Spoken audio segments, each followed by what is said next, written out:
În felul acesta eu îl pregătesc toamna când găsesc dovleac din belșug și îl pun în punguțe la congelator fix cât îmi trebuie pentru o porție.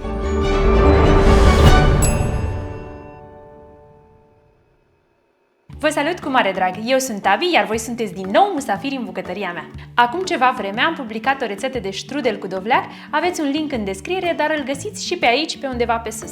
În acea rețetă am folosit dovleac gata călit, dar nu am arătat cum am pregătit dovleacul. Cred că sunt zeci de comentarii în care am fost întrebată cum l-am pregătit, iar ca să nu explic mereu în comentarii, am să vă răspund cu acest video. Nu este mare știință, așa că hai repede să-l pregătim! Pentru această rețetă am folosit un dovleac de aproximativ 2 kg, 150 g zahăr, 2 plicuri zahăr vanilat, 2 linguri ulei, coaja rasă de la o portocală, o păstaie de vanilie și 4-5 picături ulei esențial de portocală.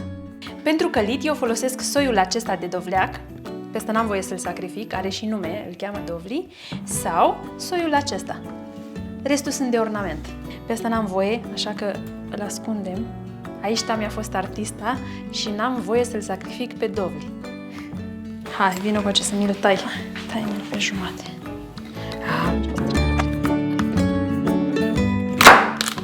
Oh, bun. Ce bine miroase. Îi curățăm interiorul și semințele cu o lingură. Le dăm deoparte. Anul trecut a avut mami în curte, cred că 50 de dovleci. Au fost fenomenali. Toată iarna am copt dovleac și am făcut plăcintă. Foarte buni, foarte dulci. Buni. Anul ăsta, în schimb, nu prea. Trebuie să-l facem în bucăți mici, să putem să-l curățăm și să-l radem.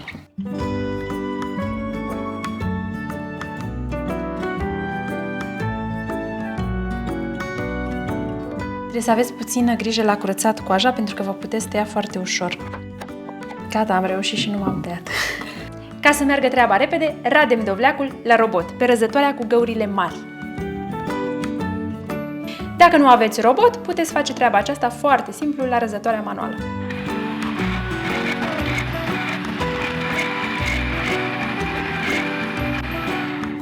Dovleacul ras îl punem înapoi în bol. Peste dovleacul ras radem și coaja de la o portocală, pentru că mie îmi place mult de tot aroma de portocală. Vă recomand să folosiți portocalele a căror coajă nu este tratată chimic. Acestea sunt portocalele bio. Și acum să trecem la călit. Într-o cratiță adăugăm puțin ulei, ca să nu ni se lipească. Pornim focul, adăugăm dovleacul și lăsăm la călit la foc mic.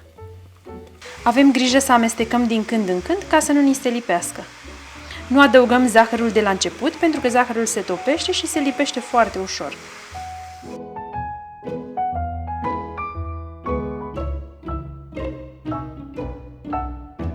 După 15 minute, dovleacul nostru arată cam așa, e aproape gata călit. Acum putem să adăugăm zahărul și celelalte mirodenii.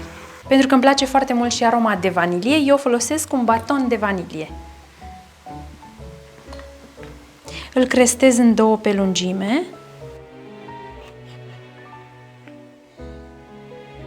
Și cu un cuțit radem interiorul acesteia. Ia să vezi ce o să iasă de aici. Ia uite, ce bunătate e aici. Doar interiorul se...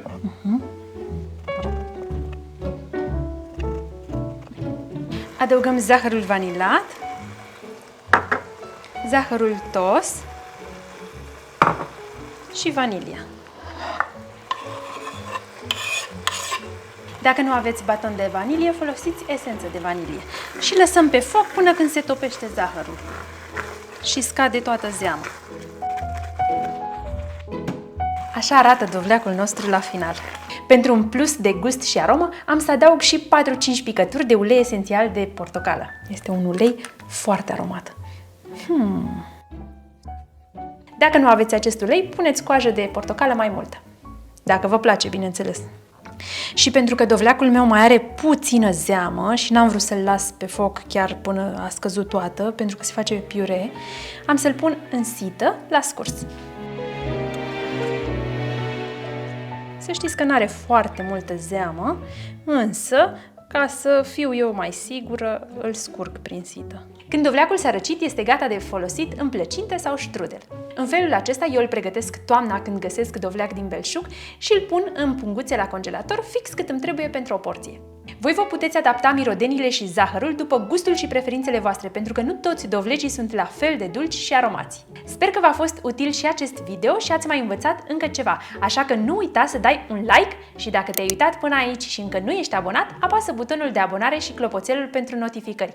Mă găsiți pe Instagram și Facebook, unde pot primi pozele voastre cu preparatele făcute după rețetele noastre. Iar până data viitoare, nu uitați, mâncarea are alt gust atunci când o gătești cu plăcere. La revedere! Hai să vedem, reușesc să-l curăț înainte? Da. Nu. Da, nu.